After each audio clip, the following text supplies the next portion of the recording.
이렇게 바뀐 국내 증시 분위기, 그리고 밤사이 전달된 CPI로 인해 조금은 나아진 매크로 환경, 어떻게 바라봐야 될지 올 한 해 혹은 짧게는 1월장 방향에 대한 고민을 이분과 함께 해결하기 위해서 모셨습니다. 신한투자증권의 이선엽 이사님 자리하셨네요. 어서 오세요. 네, 안녕하십니까. 반갑습니다. 안녕하십니까. 네.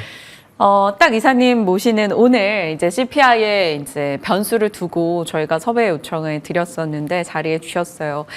물가가 예상보다 둔화되면서 시장에서는 뭐 금리도 모처럼 4.6을 본 느낌이고요. 예. 달러 인덱스도 109 초반까지 뉴욕장이 환호했습니다. 우리 장도 뭐 올해 나쁘지 않았는데 앞으로 더 좋아질 수 있을까요? 지난해보다는 저는 나은 그림이라고 생각을 하고 있고요.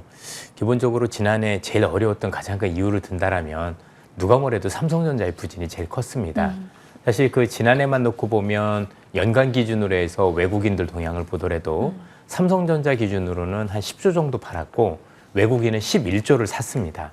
그렇게 보면 이제 넷으로 해보면 한 1조 정도 산 거죠. 그러니까 전자를 빼놓으면 다른 종목들은 샀다 이렇게 보셔야 될 것 같은데 워낙 이제 시가총액에서 전자가 차지하는 비중이 높다 보니까 그런 현상들이 일어났는데 문제는 이제 삼성전자를 팔 때 가격을 보고 판 게 아니라 그 특정 펀드들이 있어요. 외국계 펀드들 중에서는 그러니까 흔히 얘기하는 롱펀드라고 하죠. 네. 2000년대 초반부터 삼성전자를 굉장히 긍정적으로 보고 비중을 크게 늘렸던 펀드들이 일정 부분 비중을 줄였어요. 그러니까 뭐 예를 들어서 10% 들고 있다라면 뭐 한 3%를 줄여라. 이런 어떤 것들이 있었고요. 그 비중을 줄일 때까지는 가격을 안 보고 줄였어요. 그러다 보니까 실제 전자가 가지고 있는 가치보다도 훨씬 더 아래로 내려 팔다 보니까 그 가격대까지 내려왔다라고 보시면 될 것 같고 뭐 전자에 대한 어떤 긍정적인 평가는 지금 시장에서는 없지만 네. 그럼에도 불구하고 어쨌든 이제 좋지 않다고 하더라도 내려갈 수 있는 건 어떻든 제한적이지 않을까라고 보면 그 전자로 인해서 우리 지수가 굉장히 상당 부분 끌어내려지는 일은 별로 없지 않을까라고 생각을 하고 있고 되려 뭐 최근에 조선주도 그랬지만 뭔가 그래도 나름대로 돌파구가 있는 기업들이 나오기 시작을 하면 지난해보다는 그래도 올해가 조금 더 나은 그림이 되겠다라고 말씀드릴 수 있을 것 같습니다. 올해 많은 분들이 고민하시는 게 그건 것 같아요. 지난해는 정말 압도적으로 미국이 좋았었는데 미국도 꽤 많이 오른 것에 대한 약간의 불편함이 있고 한국은 많이 빠진 것에 대해서 어느 정도 하방이 지지되다 보니 미국보다 올해는 국장이 좀 낫지 않을까 뭐 이런 기대감들도 있는 것 같습니다. 이런 의견에 대해서는 어떻게 보세요? 사실 그 양비론적으로 나눌 필요는 없다라고 생각을 하는 게 뭐냐면 결국 지금 시장에서 움직이는 힘을 봐야 되는데 네. 각각 미국과 한국이 움직이는 힘이 좀 다릅니다. 좀 구체적으로 말씀을 드리면 미국은 누가 뭐래도 AI가 핵심입니다. 그런데 그 AI에서 한국은 사실상 어떻게 보면 조금 이제 소외되어 있는 모습이기 때문에 시장이 AI가 굉장히 강력하게 움직인다라고 보면 그 관련 기업들은 사실 미국에서 찾는 게 유리할 수밖에 없는 거고 반면에 한국에서는 어떤 기업들이 지난 2, 3년간 긍정적이었냐면 AI 관련주들도 물론 있지만 그 비중이 크지는 않고요. 사실 미중 간의 갈등 관련 기업들이 많이 올랐습니다. 2022년도, 그러니까 2년 전에는 벌써 2년이 됐네요. 배터리 관련주들이 사실 IRA법 그리고 그 미중 간의 갈등 속에서 IRA법 안에는 중국을 배제하는 그림이 들어있었죠. 그래서 좋았던 거고 지난해 같은 경우는 아시겠지만 전력기기라든가 아니면 방산 같은 거 이것도 중국하고 배제되는 그림이었었고 지금 조선도 잘 보시면 사실 우리가 알고 있는 트럼프가 들어오면서 또 중국과 관련해서 중국은 빼고 한국한테 줘야 되지 않느냐라는 의미 때문에 오른 거예요. 공통적으로 보시면 우리나라는 다른 국가들에 비해서 뭔가 미중 간의 갈등 속에서 수혜가 되는 기업 중심으로 많이 올랐거든요. 그러면 앞으로도 우리가 트럼프 집권 이후에 봐야 될 가장 큰 변수는 뭐냐면 관세를 먹인다도 중요하겠죠. 이건 전체 시장에 미치는 영향이지만 그거보다는 도대체 트럼프란 사람이 바이든과는 다르게 중국을 어떤 식으로 규제를 할까. 그리고 그 안에서 지난 3년간 우리가 주도주가 나왔는데 이 규제로 인해서 뭔가 새롭게 부각받을 수 있는 주도주는 없을까. 저는 그게 더 팩트라고 보기 때문에 미국이냐 아니면 한국이냐 가릴 게 아니라 AI는 미국 중심으로 그다음에 현재 미중 간의 갈등의 어떤 수혜는 한국 중심으로 저는 이렇게 종목별로 대응하셨으면 좋겠습니다. 정말 우문현답입니다. 양비론, 뭔가 극단으로 가는 것보다는요, 명확하게 본질을 좀 보는 답변을 주신 거고요. 그러면 참 분야가 점점 확장이 상징이 돼요. 네. 미국의 중국 때리기 혹은 세계에서 중국 지우기 영역이 처음에는 전기차, 뭐 반도체, 태양광 뭐 이런 쪽이었다면 막 이제는 해저 케이블, 드론, 뭐 바이오 조선 해운 뭐 이렇게 쫙 확장이 되잖아요. 그런 중국 지우기 과정 속에서 우리가 수혜를 볼 만한 섹터로 꼽았을 때 만약에 기회가 될 섹터 어떤 걸로 보시는데요? 지금 많은 말씀을 해주셨는데 저는 생각보다 많다라고 생각을 해요. 왜냐하면 지금 미국이 제대로 된 제조업을 가지고 있지 않기 때문인 네. 거죠. 그러니까 미국은 서비스업 중심의 국가고 GDP에서 지금 제조업이 차지한 비중이 11% 정도밖에 안 됩니다. 한때는 40% 이상이었었거든요. 그러면 뭐 조선도 없지만 생각보다 미국의 제조업이 공동화, 즉 많은 사업들이 지금 바깥으로 많이 나가 있기 때문에 네. 없는 사업들이 많거든요. 그러면 지금 말씀하셨던 이 방산과 관련해서 여러 분야들이 있을 건데 그런 분야 관련해서도 좋을 거고 최근에는 조선뿐만이 아니라 해운도 또 얘기가 나오기 시작하는 것 같아요. 뭐 그다음에 최근에 좀 불발은 됐지만 바이오 쪽도 뭐 얘기가 많이 네. 나온 것 같고 그래서 하나하나 갈수록 어떤 여러 가지 분야들이 많이 늘어날 텐데 그 늘어나는 분야는 이렇게 생각하시면 될 것 같아요. 그만큼 중국의 공급이 배제된다. 그러면 그 미국 안에서 아니면 또 서방 국가 안에서 우리의 포지션이 훨씬 더 커진다라고 보면 그 기업들의 업사이드는 최근에 우리가 배터리부터 봐왔지만 정말 가공할 만한 어떤 그 상승세를 기록하지 않았습니까? 그런 일들이 좀 많아질 수 있지 않을까라고 생각을 하고 있습니다. 어쨌든 갈수록 더 줄어든다라기보다는 그만큼 중국 위협적이니까 더 늘어날 가능성이 높다라고 생각을 하고 있습니다. 흐름에 대한 키를 잡아주셔서 좀 더 한 몇 년간의 시장 흐름을 이해하는데 더 편하게 지금 느껴지고 있습니다.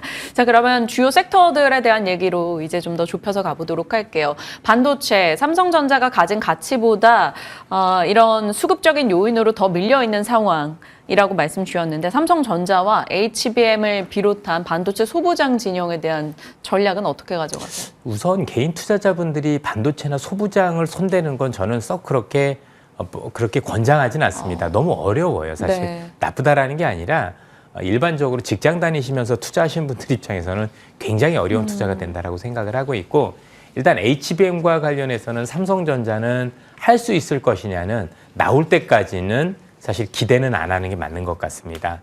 우선 이제 기술적으로 많은 문제가 있다라는 건 이미 시장에서 인지를 하고 있고 그 기술적인 부분을 따라가는 건 저는 단기간에 걸쳐서 일어날 일은 아니다라고 보는 것 같고요. 그래서 뭔가 HBM과 관련해서 긍정적일 것 같으면 하이닉스를 선택하는 게 저는 더 나은 선택이지 않을까라고 조심스럽게 말씀을 드리고 전자는 나올 때 그래서 증명이 될 때 우리가 뭔가 가치를 줘도 큰 문제가 없지 않을까라는 생각을 합니다. 그래도 기술력이 있는 기업이기 때문에 뭐 언젠가는 하겠지만 그게 뭐 다음 달이 될지 1년 뒤가 될지 아무도 모르는 네. 건데 그러기에는 너무나도 많은 기회비용들이 있다 보니까 굳이 전자를 선택하는 것보다는 다른 선택이 좀 낫지 않을까라는 생각을 하고 저는 만약에 전자를 선택한다면 그때 그런 것들이 나올 때 또는 레거시 쪽에서 뭔가 변화가 나올 때인데 올해 아시겠지만 올해 생각보다 레거시 쪽은 우리가 우려했던 것만큼 부정적이지는 않은 것 같습니다. 예를 들어서 최근에 나오고 있는 스마트폰이라든가 아니면 노트북 같은 이 기기들이 AI가 장착되면서 조금 더 D램에 대한 채택이 늘어나기 시작을 했어요. 예를 들어서 우리가 알고 있는 애플 같은 경우도 이번에 나온 신제품에 기본 어떤이 7기가 이상 들어간다고 네. 하더라고요. 이전엔 4기가였었거든요. 뭐 그런 어떤 변화가 있다던가. 삼성전자도 마찬가지겠죠. 또 중국 같은 경우 이번에 2구 한신이라고 해서 뭐 이전에 있던 제품을 없애버리고 새 거를 사면 보조금을 주는 거예요. 이번에 스마트폰이 처음으로 들어갔어요. 네. 또 그러면서 또 수요를 자극한다면 거기도 AI 거니까 좋을 수 있을 수도 있는 거고 어쨌든 이런 것들을 감안하면 우리가 생각했던 우려보다는 나쁘지 않다 정도로 말씀드릴 수 있지만 어떤 HBM과 관련해서는 지금 잘할 수 있는 기업과 그렇지 않은 기업이 나눠져 있는데 못하는 기업 같은 경우는 그래도 할 때까지는 뭔가 기대는 주지 말고 일단은 증명했었을 때 그때부터 가치를 줘도 늦지 않겠다 이런 말씀을 드리고 당연히 그에 관련된 소부장은 여러분들도 불확실성이 너무 크니 굳이 제가 볼 때는 먼저 손대서 볼 만한 어떤 업종은 아닐지 않겠느냐. 그러니까 나쁘다라는 개념이 아니라 너무 우리가 볼 때 어려운 어떤 선택이 되지 않겠느냐는 말씀드리고 싶은 겁니다. 비관이 아니고 좋아지는 조금 더 확정적인 모습을 볼 때까지 굳이 이제 어려운 길을 가기보다는 조금은 더 천천히 바라보자 이렇게 정리가 될 것 같습니다. 트럼프 취임이 이제 곧입니다. 1월 20일. 그러다 보니까 트럼프 트레이드라고 하는 뭐 여러 분야들이 관심을 받고 있고 그 스토리에 가장 부합해서 정말 많이 올라왔던 게 지금은 조선이에요. 조선 섹터.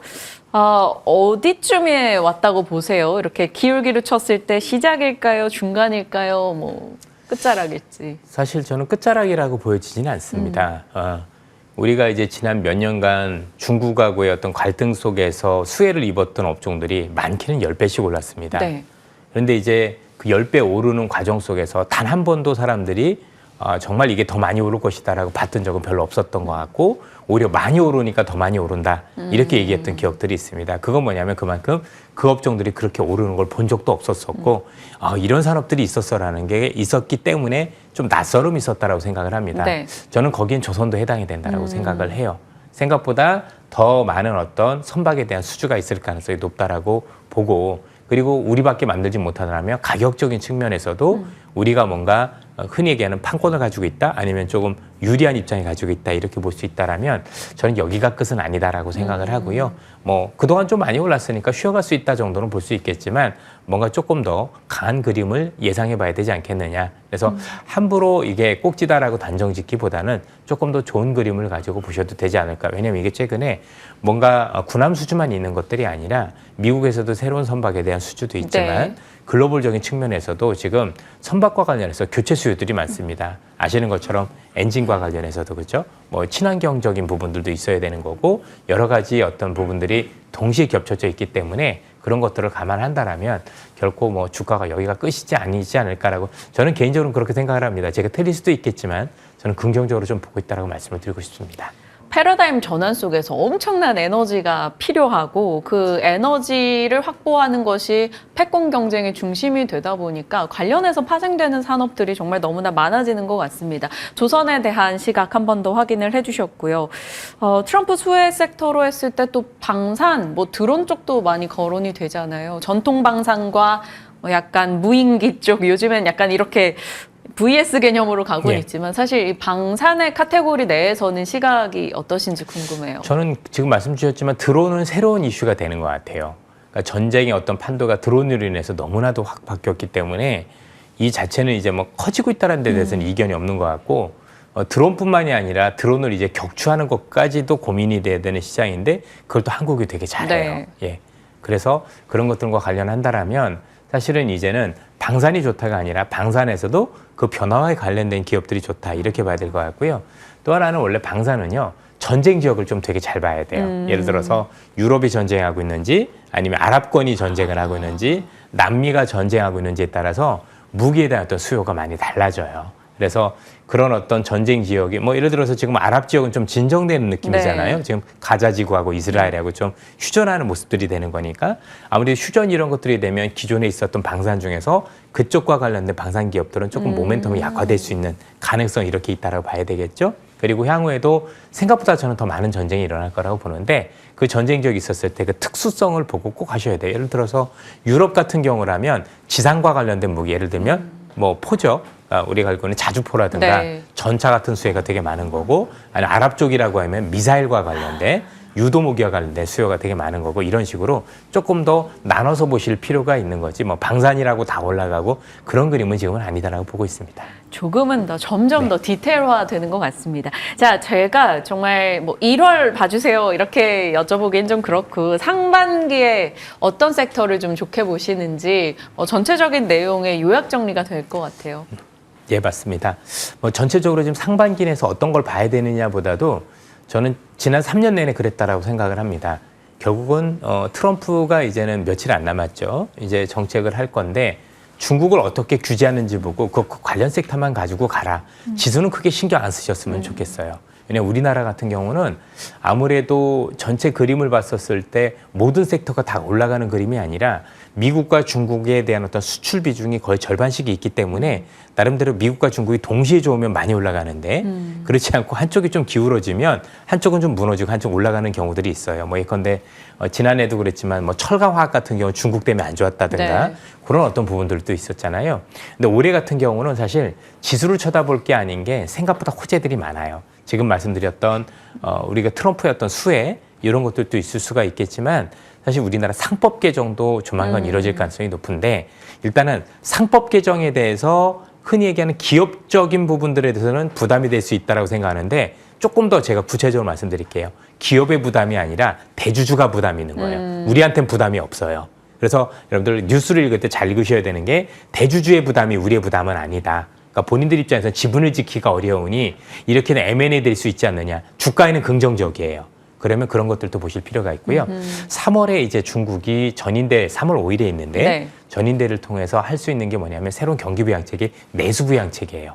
우리로 보면 수요 진작책이 되는 건데 여기에 대한 수혜도 분명히 있을 수 있다라고 봐요. 그래서 건 바이 건으로 우리나라 내에서도 나름대로 밸류업과 관련된 지금 말씀드린 상법 개정과 관련된 기업들 또는 지금 말씀드렸던 중국과 관련해서 새로운 수요가 관련된 기업들도 상승대열에 합류할 수 있기 때문에 지수가 얼마냐가 아니라 각각의 이슈에 대해서 최적화되는 기업들이 뭔가 찾아보는 거 저는 그게 올해 상반기를 바라보는 그림이라고 봅니다.